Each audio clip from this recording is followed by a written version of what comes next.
ಪ್ರೀತಿಯ BA 4ನೇ semester ಎಲ್ಲ ವಿದ್ಯಾರ್ಥಿಗಳಿಗೆ ಈ ಒಂದು ವಿಡಿಯೋಗೆ ನಿಮಗೆಲ್ಲರಿಗೂ ಪ್ರೀತಿಯ ಸ್ವಾಗತ. ಇವತ್ತಿನ ಒಂದು ಅವಧಿಯಲ್ಲಿ ನಾವು ಕನ್ನಡ ವಿಷಯದ ಕಂಟಿನ್ಯೂ ಪಾರ್ಟ್ ಘಟಕ ಎರಡಕ್ಕೆ ಸಂಬಂಧಿಸಿದಂತಹ ಅಹಿಂಸೆ ಘಟಕದ ಕುರಿತು ಇವತ್ತಿನ ಒಂದು ಕ್ಲಾಸನ್ನು ಸ್ಟಾರ್ಟ್ ಮಾಡ್ತಾ ಇದ್ದೀನಿ. ಈಗಾಗಲೇ ಘಟಕ 1ರಲ್ಲಿ ಬರುವಂತಹ 4 ಅಧ್ಯಾಯಗಳನ್ನ ಸ್ವಾರಸ್ಯವಾಗಿ ಡಿಸ್ಕಷನ್ ಮಾಡಿದ್ದೀನಿ. ಇವತ್ತಿನ ಒಂದು ಅವಧಿಯಲ್ಲಿ ನಾವು ಘಟಕ 2 ಅಹಿಂಸೆ ಘಟಕದಲ್ಲಿ ಬರುವಂತಹ ಕಂಟಿನ್ಯೂ ಪಾರ್ಟ್ ಅಧ್ಯಾಯ 5 ಯಶೋಧರೆಯ ಶೋಕಗಾಥೆ MB ಹೂಗಾರ್ ಅವರು ಬರೆದಿರ್ತಕ್ಕಂತಹ ಯಶೋಧರೆಯ ಶೋಕಗಾಥೆ ಎನ್ನುವಂತಹ ಅಧ್ಯಾಯದ ಸಂಪೂರ್ಣ ಮಾಹಿತಿಯನ್ನ ಈ ಒಂದು ಕ್ಲಾಸ್ನಲ್ಲಿ ನಿಮಗೆ ತಿಳಿಸಿಕೊಡುವ ಪ್ರಯತ್ನವನ್ನ ಮಾಡ್ತೀನಿ. ಅದಕ್ಕಿಂತ ಮುಂಚೆ ನೀವೇನಾದರೂ ಫಸ್ಟ್ ಟೈಮ್ ನಮ್ಮ ಯೂಟ್ಯೂಬ್ ಚಾನಲ್ ನೋಡ್ತಾ ಇರೋ ತಪ್ಪದೆ ಚಾನಲ್ಗೆ ಸಬ್ಸ್ಕ್ರೈಬ್ ಆಗಿ ನೋಟಿಫಿಕೇಶನ್ ಅನ್ನು ಆನ್ ಮಾಡ್ಕೊಳ್ಳಿ ಅಂತ ಹೇಳ್ತಾ ಇವತ್ತಿನ ಕ್ಲಾಸ್ನ ಸ್ಟಾರ್ಟ್ ಮಾಡೋಣ ಬನ್ನಿ. ಮೊದಲಿಗೆ ಕರ್ತರಾದಂತಹ MB ಹೂಗಾರ್ ಅವರ ಒಂದು ಪರಿಚಯವನ್ನು ನೋಡೋದಾದ್ರೆ ಕೃತಿಕರ್ತ ಪರಿಚಯ. ಡಾಕ್ಟರ್ MB ಹೂಗಾರ್ ಅವರು ಆಧುನಿಕ ಕನ್ನಡ ಸಾಹಿತ್ಯದ ಪ್ರಮುಖ ವಿದ್ವಾಂಸರು ಮತ್ತು ಕವಿಗಳು. ಇವರು 1953ರಲ್ಲಿ ಬಾಗಲಕೋಟೆ ಜಿಲ್ಲೆಯ ಜಮಖಂಡಿ ತಾಲೂಕಿನ ಹುನ್ನೂರು ಗ್ರಾಮದಲ್ಲಿ ಜನಿಸಿದರು. ಇನ್ನು ಇವರ ಶಿಕ್ಷಣ ಮತ್ತು ವೃತ್ತಿ ಜೀವನ ನೋಡೋದಾದ್ರೆ ಜಮಖಂಡಿಯ ಕಲಾ ಮತ್ತು ವಿಜ್ಞಾನ ಕಾಲೇಜಿನಿಂದ BA ಪದವಿ ಹಾಗೂ ಧಾರವಾಡದ ಕರ್ನಾಟಕ ವಿಶ್ವವಿದ್ಯಾಲಯದಿಂದ MA ಪದವಿಯನ್ನ ಪಡೆದರು. 1989ರಲ್ಲಿ ಶರಣರ ಆಂದೋಲನ ಹಾಗೂ ಹೊಸ ಸಮಾಜದ ಪರಿಕಲ್ಪನೆ ಎಂಬ ವಿಷಯದ ಮೇಲೆ ಸಂಶೋಧನೆ ನಡೆಸಿ PhD ಪದವಿ ಗಳಿಸಿದರು. ಇವರ ಶಿವಾನಂದ ಮಹಾವಿದ್ಯಾಲಯದಲ್ಲಿ ಸುದೀರ್ಘ ಕಾಲ ಕನ್ನಡ ಅಧ್ಯಾಪಕರಾಗಿ ಸೇವೆ ಸಲ್ಲಿಸಿ PhD ವಿದ್ಯಾರ್ಥಿಗಳಿಗೆ ಮಾರ್ಗದರ್ಶಕರಾಗಿಯೂ ಕಾರ್ಯನಿರ್ವಹಿಸಿದ್ದಾರೆ. ಪ್ರಸ್ತುತ ಇವರು ನಿವೃತ್ತ ಜೀವನವನ್ನ ನಡೆಸುತ್ತಿದ್ದಾರೆ. ಇನ್ನು ಇವರ ಸಾಹಿತ್ಯ, ಕೃಷಿ ಮತ್ತು ಪ್ರಶಸ್ತಿಗಳನ್ನ ನೋಡೋದಾದ್ರೆ ಇದುವರೆಗೆ ಸುಮಾರು 35ಕ್ಕೂ ಹೆಚ್ಚು ಕೃತಿಗಳನ್ನ ರಚಿಸಿರುವ ಇವರ ಸಾಧನೆ ಅಪಾರ. ಇವರ ಕೃತಿಗಳನ್ನ ನೋಡೋದಾದ್ರೆ ಗಾಂಧಾರಿ ಸ್ವಾಗತ, ನನ್ನವ್ವ, ಯಶೋಧರೆಯ ಶೋಕಗಾಥೆ ಮುಂತಾದವು. ಇನ್ನು ಇವರಿಗೆ ಸಲ್ಲಿದ ಗೌರವಗಳು DS ಕರ್ಕೆ ಪ್ರಶಸ್ತಿ ಖಂಡ ಕಾವ್ಯಕ್ಕೆ ದೊರೆತಿದೆ, ಅಡ್ವೈಸರ್ ಪ್ರಶಸ್ತಿ ವಚನ ಸಾಹಿತ್ಯಕ್ಕೆ ದೊರೆತಿದೆ, ಕ.ಸ.ಪ. ಬೇಂದ್ರೆ ಪ್ರಶಸ್ತಿ, ಇಳಕಲ್ ಮಹಾಂತ ಗುರು ಕಾರುಣ್ಯ ಪ್ರಶಸ್ತಿ, ಸುವರ್ಣ ಪ್ರಶಸ್ತಿ ಮತ್ತು ಕನ್ನಡ ಕುಲೋದ್ಧಾರಕ ಪ್ರಶಸ್ತಿಗಳು ಇವರಿಗೆ ಲಭಿಸಿವೆ. ಇವರ ಸಾಹಿತ್ಯ ಚಿಂತನೆಗಳು ಮತ್ತು ವಚನ ವಿಶ್ಲೇಷಣೆಗಳು ಧಾರವಾಡ ಆಕಾಶವಾಣಿಯ ಮೂಲಕ ಜನಪ್ರಿಯಗೊಂಡಿದೆ. ಪ್ರಸ್ತುತ ಕವಿತೆಯನ್ನ ಡಾಕ್ಟರ್ MB ಹೂಗಾರ್ ಅವರವರು ಯಶೋಧರೆಯ ಶೋಕಗಾಥೆ ಎಂಬ ಕವನ ಸಂಕಲನದಿಂದ ಆಯ್ದುಕೊಳ್ಳಲಾಗಿದೆ ಎಂಬುದು ಇಷ್ಟು MB ಹೂಗಾರ್ ಅವರ ಒಂದು ಕೃತಿಕರ್ತ ಪರಿಚಯ. ಮುಂದುವರೆದು ಅವರ ಅಧ್ಯಾಯದ ಪ್ರಬಂಧ ಮಾದರಿಯ ಪ್ರಶ್ನೋತ್ತರಗಳನ್ನ ನೋಡೋದಾದ್ರೆ ಈ ಒಂದು ಪ್ರಬಂಧ ಮಾದರಿಯ ಪ್ರಶ್ನೋತ್ತರಗಳನ್ನ ಪರೀಕ್ಷೆಯಲ್ಲಿ 10 ಅಂಕಕ್ಕೆ ಕೇಳುವ ನಿರೀಕ್ಷೆ ಇರುತ್ತೆ. ಹಾಗಾದ್ರೆ ಸ್ಟಾರ್ಟ್ ಮಾಡೋಣ ಬನ್ನಿ. ಪ್ರಶ್ನೆ ನಂಬರ್ 1, ಬುದ್ಧನ ಅಗಲುವಿಕೆಯಿಂದ ಯಶೋಧರೆಯ ಮೂರ್ತ ಸ್ವರೂಪವನ್ನ ವಿವರಿಸಿ. ಇದಕ್ಕೆ ಉತ್ತರವನ್ನ ನೋಡೋದಾದ್ರೆ ಡಾಕ್ಟರ್ MB ಹೂಗಾರ್ ಅವರ ಯಶೋಧರೆಯ ಶೋಕಗಾಥೆ ಕವನದ ಆಧಾರದ ಮೇಲೆ ಬುದ್ಧನ ಅಗಲುವಿಕೆಯಿಂದ ಯಶೋಧರೆ ಅನುಭವಿಸಿದ ಮಾನಸಿಕ ಮತ್ತು ದೈಹಿಕ ವ್ಯಥೆಯ ಮೂರ್ತ ಸ್ವರೂಪವನ್ನ ಈ ಕೆಳಗಿನಂತೆ ವಿವರಿಸಬಹುದು. ಬುದ್ಧನು ಅರಮನೆಯನ್ನ ಬಿಟ್ಟು ಹೋದ ಮೇಲೆ ಯಶೋಧರೆಯ ಬದುಕು ಶೂನ್ಯವಾಯಿತು. ಅವಳ ಕಣ್ಣಿನ ಭಾಷೆ ಸಿದ್ಧಾರ್ಥನಿಗೆ ಮಾತ್ರ ತಿಳಿಯುತ್ತಿತ್ತು. ಈಗ ಅವನಿಲ್ಲದ ಅವಳ ಕಣ್ಣುಗಳು ಮಾತನ್ನೇ ಕಳೆದುಕೊಂಡಿವೆ. ಪ್ರೀತಿಯ ನೆಲೆ ಬತ್ತಿ ಹೋಗಿ ಅವಳ ಬದುಕು ಒಣಗಿದ ಹಳ್ಳದಂತಾಗಿದೆ. ಒಬ್ಬ ತಾಯಿಗಾಗಿ ಅವಳಿಗೆ ಮಗ ರಾಹುಲನ್ನ ಸಾಕುವ ಜವಾಬ್ದಾರಿ ಇದೆ. ಹಸುವು ಕರುವಿಗೆ ಹಾಲುಣಿಸುವಾಗ ಆನಂದ ಪಡುತ್ತದೆ. ಆದರೆ ಯಶೋಧರೆ ರಾಹುಲನಿಗೆ ಹಾಲುಣಿಸುವಾಗ ಪತಿಯ ನೆನಪಾಗಿ ಕಣ್ಣೀರು ಸುರಿಸುತ್ತಾಳೆ. ಮಗುವಿನ ಮುಖದಲ್ಲಿ ತಂದೆಯ ಹೋಲಿಕೆಯನ್ನ ಕಂಡು ಅವಳು ಇನ್ನಷ್ಟು ವಿಹ್ವಲಳಾಗುತ್ತಾಳೆ. ಸಿದ್ಧಾರ್ಥನನ್ನ ಮರೆಯಲು ಅವಳು ಮನಸ್ಸನ್ನ ಕಲ್ಲಿನಂತೆ ಮಾಡಿಕೊಳ್ಳಲು ಪ್ರಯತ್ನಿಸಿದರೂ ಸಾಧ್ಯವಾಗುತ್ತಿಲ್ಲ. ಹಸಿದ ಹೊಟ್ಟೆಗೆ ಏನನ್ನಾದರೂ ಉಣ್ಣಲು ಹೋದಾಗ ಪತಿಯ ನೆನಪು ಕಣ್ಣೀರ ಬತ್ತಿಯಂತೆ ಉರಿದು ಅವಳನ್ನ ದಹಿಸುತ್ತದೆ. ಸಂಜೆ ಹೊತ್ತಿಗೆ ಹಕ್ಕಿಗಳ ಗೂಡಿಗೆ ಮರಳುವುದನ್ನ ಕಂಡು ತನ್ನ ಪತಿ ಮಾತ್ರ ಮರಳಿ ಬರಲಿಲ್ಲವಲ್ಲ ಎಂಬ ಕೊರಗು ಅವಳನ್ನ ಕಾಡುತ್ತದೆ. ಸಿದ್ಧಾರ್ಥನ ವಿರಹದ ಬೆಂಕಿ ಅವಳನ್ನ ಒಳಗಿನಿಂದಲೇ ಸುಟ್ಟು ಬೂದಿ ಮಾಡಿದೆ. ಒಂದು ಕಾಲಲ್ಲಿ ಸುಂದರವಾಗಿದ್ದ ಅವಳ ರೂಪವಿಗೆ ವಿರಹದ ಬೇಗೆಯಿಂದ ವಿರೂಪಗೊಂಡಿದೆ. ಅವಳ ಎದೆಯ ಗೋಡೆಯ ಮೇಲೆ ಸಿದ್ಧಾರ್ಥನ ನೆನಪುಗಳು ಶಿಲ್ಪದಂತೆ ಕೆತ್ತಲ್ಪಟ್ಟಿವೆ. ಆ ನೆನಪುಗಳ ನೀಡುವ ಆಸೆಗಳನ್ನ ಅವಳು ಕತ್ತು ಹಿಸುಕಿ ಕೊಲ್ಲುತ್ತಿದ್ದಾಳೆ. ಯಶೋಧರೆಯ ಶೋಕವು ಕೇವಲ ಅಳುವಲ್ಲ, ಅದೊಂದು ಪ್ರಶ್ನೆಯೂ ಹೌದು. ಲೋಕಕ್ಕೆ ಮೋಕ್ಷ ನೀಡಲು ಹೊರಟವನು ತನ್ನನ್ನೇ ನಂಬಿದ ಪತ್ನಿ ಮತ್ತು ಮಗುವನ್ನ ನೋವಿನ ಕೆಸರಿನಲ್ಲಿ ಬಿಟ್ಟು ಹೋದದ್ದು ಸರಿಯೇ? ದೇಹಕ್ಕೆ ಆಗುವ ನೋವು ಆತ್ಮಕ್ಕೆ ತಟ್ಟುವುದಿಲ್ಲವೇ ಎಂದು ಅವಳು ಪ್ರಶ್ನಿಸುತ್ತಾಳೆ. ಒಟ್ಟಾರೆ ಹೀಗೆ ಯಶೋಧರೆಯ ಶೋಕವು ಕೇವಲ ವೈಯಕ್ತಿಕ ದುಃಖವಾಗಿ ಉಳಿಯದೆ ವಿರಹ, ತ್ಯಾಗ, ಜವಾಬ್ದಾರಿ ಮತ್ತು ಆಧ್ಯಾತ್ಮದ ನಡುವಿನ ಸಂಘರ್ಷದ ಮೂರ್ತ ರೂಪವಾಗಿ ಇಲ್ಲಿ ವ್ಯಕ್ತವಾಗಿದೆ ಎಂಬುದು ಉತ್ತರವಾಗಿತ್ತು. ಮುಂದುವರೆದು ಪ್ರಶ್ನೆ ನಂಬರ್ 2, ಲೋಕದ ಕಲ್ಯಾಣಕ್ಕಾಗಿ ಕೈಗೊಂಡ ಬುದ್ಧನ ನಿಲುವೇನು ವಿವರಿಸಿ.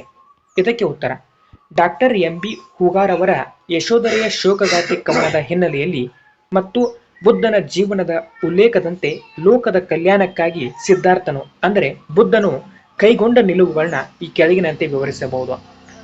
ಸಿದ್ಧಾರ್ಥನು ಅರಮನೆಯ ಸುಖಭೋಗಗಳಲ್ಲಿ ಮುಳುಗಿದ್ದಾಗ ಆಕಸ್ಮಿಕವಾಗಿ ಕಂಡ ವೃದ್ಧ, ರೋಗಿ ಮತ್ತು ಶವದ ದೃಶ್ಯಗಳು ಅವನ ಮನಸ್ಸನ್ನ ಕಲುಕಿದವು. ಈ ಜಗತ್ತಿನಲ್ಲಿ ಸಾವು ಮತ್ತು ನೋವು ಅನಿವಾರ್ಯ ಎಂಬ ಸತ್ಯ ಅವನಿಗೆ ಅರಿವಾಯಿತು. ಈ ಮನುಕುಲದ ದುಃಖಕ್ಕೆ ಶಾಶ್ವತವಾದ ಪರಿಹಾರ ಅಥವಾ ಶಾಶ್ವತ ಸುಖವನ್ನ ಹುಡುಕಬೇಕೆಂಬುದೇ ಅವನ ಮುಖ್ಯ ನಿಲುವಾಗಿತ್ತು. ಲೋಕದ ಕಲ್ಯಾಣವು ಕೇವಲ ಅರಮನೆಯಲ್ಲಿ ಕುಳಿತು ಸಾಧ್ಯವಿಲ್ಲ ಎಂದು ಭಾವಿಸಿದ ಸಿದ್ಧಾರ್ಥನು ತನ್ನ ಸುಂದರ ಪತ್ನಿ ಯಶೋಧರೆ ಮತ್ತು ಅಂಬೆಗಾಲಿನ ಮಗ ರಾಹುಲನನ್ನ ತೊರೆದು ಕಾಡಿಗೆ ಹೋಗಲು ನಿರ್ಧರಿಸಿದನು. ವೈಯಕ್ತಿಕ ಪ್ರೀತಿ ಮತ್ತು ಸಂಸಾರದ ಬದುಕಿಗಿಂತ ಲೋಕೋದ್ಧಾರ ದೊಡ್ಡದು ಎಂಬುದು ಅವನ ದೃಢ ನಿಲುವಾಗಿತ್ತು. ಜೀವನವು ನೀರಿನ ಮೇಲಿನ ಗುಳ್ಳೆಯಂತೆ ಕ್ಷಣಿಕವಾದುದು ಎಂದು ಅರಿತ ಸಿದ್ಧಾರ್ಥನು ಜನ್ಮ ಮರಣಗಳ ಚಕ್ರದಿಂದ ಬಿಡುಗಡೆ ಹೊಂದಲು, ಮೋಕ್ಷ ಹೊಂದಲು ತಪಸ್ಸಿನ ಹಾದಿ ತುಳಿದನು. ತನ್ನ ಶರೀರಕ್ಕೆ ಎಷ್ಟೇ ಕಷ್ಟವಾದರೂ ಸರಿಯೇ, ಆತ್ಮಕ್ಕೆ ಅಂಟಿದ ಯಾತನೆಯ ರಾಡಿಯಿಂದ ಜನರನ್ನ ಮುಕ್ತಗೊಳಿಸಬೇಕೆಂಬ ಸಂಕಲ್ಪ ಅವನದಾಗಿತ್ತು. ಯಶೋಧರೆಯ ಪ್ರಕಾರ ಬುದ್ಧನು ಲೋಕಕ್ಕೆ ಸುಖ ನೀಡಲು ಹೊರಟವನು. ಆದರೆ ಅವನ ಪ್ರಶ್ನೆಯೆಂದರೆ ತನ್ನ ಮನೆಯವರನ್ನ ನೋವಿನಲ್ಲಿ ಬಿಟ್ಟು ಲೋಕಕ್ಕೆ ಸುಖ ನೀಡುವುದು ಎಷ್ಟರ ಮಟ್ಟಿಗೆ ಸರಿ ಎಂಬುದು. ಆದರೂ ಬುದ್ಧನ ನಿಲುವು ವಿಶಾಲವಾದದ್ದು. ಅವನು ಕೇವಲ ಒಂದು ಕುಟುಂಬದ ಸುಖಕ್ಕಿಂತ ಇಡೀ ಮಾನವ ಕುಲದ ವಿಮೋಚನೆಯನ್ನ ದೊಡ್ಡದಾಗಿ ಕಂಡನು. ಒಟ್ಟಾರೆಯಾಗಿ ಸ್ವಾರ್ಥವನ್ನ ತೊರೆದು ಅಹಿಂಸೆ ಮತ್ತು ಜ್ಞಾನದ ಮೂಲಕ ಜಗತ್ತಿನ ಕತ್ತಲೆಯನ್ನ ಹೋಗಲಾಡಿಸಿ ಎಲ್ಲರಿಗೂ ಶಾಂತಿ ಮತ್ತು ಮುಕ್ತಿಯ ಹಾದಿಯನ್ನ ತೋರಿಸಿಕೊಡುವುದೇ ಬುದ್ಧನ ಲೋಕ ಕಲ್ಯಾಣಕ್ಕಾಗಿ ಕೈಗೊಂಡ ಮಹೋನ್ನತ ನಿಲುವಾಗಿತ್ತು ಎಂಬುದು ಉತ್ತರವಾಗಿದೆ. ಮುಂದುವರೆದು ಪ್ರಶ್ನೆ ನಂಬರ್ 3, ಲೋಕದ ಶಾಶ್ವತವಾದ ಸುಖದ ಅನ್ವೇಷಣೆಗೆ ಹೊರಟ ಬುದ್ಧನ ಬದುಕನ್ನ ವಿವರಿಸಿ. ಇದಕ್ಕೆ ಉತ್ತರ, ಡಾಕ್ಟರ್ ಎಂ.ಬಿ. ಹೂಗಾರ್ ಅವರ ಯಶೋಧರೆಯ ಶೋಕಗಾಥೆ ಕವನದ ಹಿನ್ನೆಲೆಯಲ್ಲಿ ಲೋಕದ ಶಾಶ್ವತ ಸುಖದ ಅನ್ವೇಷಣೆಗೆ ಹೊರಟ ಸಿದ್ಧಾರ್ಥನು ಅಂದರೆ ಬುದ್ಧನ ಬದುಕಿನ ಬದಲಾವಣೆ ಮತ್ತು ಆ ಪ್ರಕ್ರಿಯೆಯನ್ನ ಈ ಕೆಳಗಿನಂತೆ ವಿವರಿಸಬಹುದು. ಸಿದ್ಧಾರ್ಥನು ಅರಮನೆಯ ವಿಹಾರಕ್ಕೆ ಹೋದಾಗ ಕಂಡ ವೃದ್ಧ, ರೋಗಿ ಮತ್ತು ಶವ ಎಂಬ 3 ದೃಶ್ಯಗಳನ್ನು ಅವನ ಮನಸ್ಸನ್ನ ಗಾಢವಾಗಿ ಕಲುಕಿದವು. ಲೌಕಿಕ ಸುಖಗಳು ಕೇವಲ ಕ್ಷಣಿಕವೆಂಬ ಸತ್ಯ ಅವನಿಗೆ ಅರಿವಾಯಿತು. ಈ ಮುಪ್ಪು, ಸಾವು ಮತ್ತು ನೋವುಗಳಿಗೆ ಒಂದು ಶಾಶ್ವತವಾದ ಪರಿಹಾರವನ್ನ ಕಂಡುಕೊಳ್ಳಲೇಬೇಕು ಎಂಬ ದೃಢ ಸಂಕಲ್ಪ ಅವನಲ್ಲಿ ಮೂಡಿತು. ಶಾಶ್ವತ ಸುಖದ ಹುಡುಕಾಟಕ್ಕಾಗಿ ಸಿದ್ಧಾರ್ಥನು ಅತ್ಯಂತ ಕಠಿಣವಾದ ನಿರ್ಧಾರವನ್ನ ಕೈಗೊಂಡನು. ತನ್ನ ಸುಂದರ ಪತ್ನಿ ಯಶೋಧರೆ ಮತ್ತು ಮುದ್ದಾದ ಮಗ ರಾಹುಲನ ಮೇಲಿನ ವ್ಯಾಮೋಹವನ್ನ ತೊರೆದನು. ಅರಮನೆಯ ವೈಭವವನ್ನು ತ್ಯಜಿಸಿ ತನ್ನ ನಂಬಿಕಸ್ಥ ಚೆನ್ನನೊಂದಿಗೆ ಕಂದಕ ಎಂಬ ಕುದುರೆಯನ್ನೇರಿ ಮಧ್ಯರಾತ್ರಿಯಲ್ಲಿ ಯಾರಿಗೂ ತಿಳಿಯದಂತೆ ಕಾಡಿಗೆ ಹೊರಟನು. ಇದನ್ನ ಸಾಹಿತ್ಯದಲ್ಲಿ ಮಹಾಭಿನಿಷ್ಕ್ರಮಣ ಎಂದು ಕರೆಯಲಾಗುತ್ತದೆ. ಕಾಡಿಗೆ ತೆರಳಿದ ಸಿದ್ಧಾರ್ಥನು ಸುಖ ಭೋಗಗಳನ್ನ ಸಂಪೂರ್ಣವಾಗಿ ಬಿಟ್ಟು ಕಠಿಣ ತಪಸ್ವಿಗೆ ಅಣಿಯಾದನು. ಕವಿತೆಯಲ್ಲಿ ಉಲ್ಲೇಖಿಸಿದಂತೆ ಜಡೆ ಬಿಟ್ಟು ಮಳೆ ಬಿಸಿಲು ಚಳಿಯಲ್ಲಿ ಲೆಕ್ಕಿಸದೆ ಹುತ್ತ ಬೆಳೆಯುವಂತೆ ಧ್ಯಾನದಲ್ಲಿ ಲೀನನಾದನು. ಶರೀರದ ಆಸೆಗಳನ್ನ ಮತ್ತು ನೋವುಗಳನ್ನ ಮರೆತು ಆತ್ಮದ ವಿಮೋಚನೆಯನ್ನ ಅಂದ್ರೆ ಮೋಕ್ಷವನ್ನ ನಿರಂತರವಾಗಿ ಶ್ರಮಿಸಿದನು. ಬುದ್ಧನ ಬದುಕಿನ ಮುಖ್ಯ ಉದ್ದೇಶ ತನ್ನೊಬ್ಬನ ಮುಕ್ತಿಯಾಗಿರಲಿಲ್ಲ, ಬದಲಾಗಿ ಯಾತನೆಯ ರಾಡಿಯಲ್ಲಿ ಸಿಲುಕಿರುವ ಸಾಮಾನ್ಯ ಜನರಿಗೆ ಮೋಕ್ಷದ ಹಾದಿಯನ್ನ ತೋರಿಸುವುದಾಗಿತ್ತು. ಜೀವಿಗಳೆಲ್ಲರಿಗೂ ಶಾಶ್ವತವಾದ ನೆಮ್ಮದಿಯನ್ನ ತಂದುಕೊಡುವ ಸಲುವಾಗಿ ಅವನು ತನ್ನ ಸಂಸಾರವನ್ನೇ ಬಲಿ ಕೊಟ್ಟನು. ಯಶೋಧರೆಯ ಪ್ರಕಾರ ಸಿದ್ಧಾರ್ಥನು ಹೊರಗಿನ ಜಗತ್ತಿಗೆ ಸುಖ ನೀಡಲು ಹೋದನು. ತನ್ನ ಮನೆಯಲ್ಲಿದ್ದ ಸುಖವನ್ನ ಅಂದ್ರೆ ಪತ್ನಿ ಮಗುವನ್ನ ಮರೆತು ಬಿಟ್ಟನು. ನೀರ ಮೇಲಿನ ಗುಳ್ಳೆಯಂತಿರುವ ಈ ಕ್ಷಣಿಕ ಬದುಕಿನಲ್ಲಿ ಶಾಶ್ವತ ಸುಖವನ್ನ ಎಲ್ಲಿ ಹುಡುಕುವೆ ಎಂಬ ಅವಳ ಪ್ರಶ್ನೆ ಬುದ್ಧನ ಅನ್ವೇಷಣೆಯ ಕಠಿಣತೆಯನ್ನ ಎತ್ತಿ ತೋರಿಸುತ್ತದೆ. ಒಟ್ಟಾರೆ ಸಿದ್ಧಾರ್ಥನ ಬದುಕು ರಾಜಕುಮಾರನೊಬ್ಬ ಬುದ್ಧನಾಗಿ ಅಂದ್ರೆ ಜ್ಞಾನೋದಯ ಪಡೆದವನಾಗಿ ರೂಪಾಂತರಗೊಳ್ಳುವ ಹಾದಿಯಾಗಿದೆ. ಅರಮನೆಯ ಸುಖಕ್ಕಿಂತ ಲೋಕದ ಸುಖ ದೊಡ್ಡದೆಂದು ಭಾವಿಸಿದ ಅವನ ಬದುಕು ತ್ಯಾಗ ಮತ್ತು ಅನ್ವೇಷಣೆಯ ಮಹಾನ್ ಗಾಥೆಯಾಗಿದೆ ಎಂಬುದು ಇಷ್ಟು ಪ್ರಬಂಧ ಮಾದರಿಯ ಪ್ರಶ್ನೋತ್ತರಗಳಿಗೆ ಸ್ವಾರಸ್ಯವಾದಂಥ ಉತ್ತರವಾಗಿದ್ವು. ಮುಂದುವರಿದು ಈ ಅಧ್ಯಾಯದ 2ನೇ ಘಟ್ಟ ಟಿಪ್ಪಣಿ ರೂಪದ ಪ್ರಶ್ನೋತ್ತರಗಳು. ಇದನ್ನ ನೋಡೋದಾದ್ರೆ ಟಿಪ್ಪಣಿ 1, ಯಶೋಧರೆಯ ವಿರಹ ವೇದನೆಯ ಬಗ್ಗೆ ಪ್ರಶ್ನೆಯನ್ನ ನೋಡೋದಾದ್ರೆ, ಪ್ರಶ್ನೆ ನಂಬರ್ 1, ಯಶೋಧರೆಯ ವಿರಹ ವೇದನೆಯ ಕುರಿತು ವಿವರಿಸಿ. ಇದಕ್ಕೆ ಉತ್ತರ: ಸಿದ್ಧಾರ್ಥನು ಲೋಕ ಕಲ್ಯಾಣಕ್ಕಾಗಿ ಅರಮನೆಯನ್ನ ತೊರೆದ ನಂತರ ಪತ್ನಿ ಯಶೋಧರೆ ಅನುಭವಿಸುವ ಮಾನಸಿಕ ತಳಮಳವೇ ಈ ಕವನದ ಜೀವಾಳ. ಅವಳ ಪ್ರೀತಿಯ ಸೆಲೆ ಬತ್ತಿ ಹೋಗಿದೆ ಮತ್ತು ಅವಳ ಕಣ್ಣುಗಳು ಮಾತನಾಡಲು ಮರೆತಿವೆ. ಸಿದ್ಧಾರ್ಥನನ್ನ ಮರೆಯಲು ಅವಳು ಎಷ್ಟೇ ಪ್ರಯತ್ನಿಸಿದರೂ ಮಗ ರಾಹುಲ್ನ ಮುಖ ನೋಡಿದಾಗ ಅಥವಾ ಹಸಿವಾದಾಗ ಸಿದ್ಧಾರ್ಥನ ನೆನಪುಗಳು ಮರುಕಳಿಸಿ ಅವಳನ್ನ ದಹಿಸುತ್ತವೆ.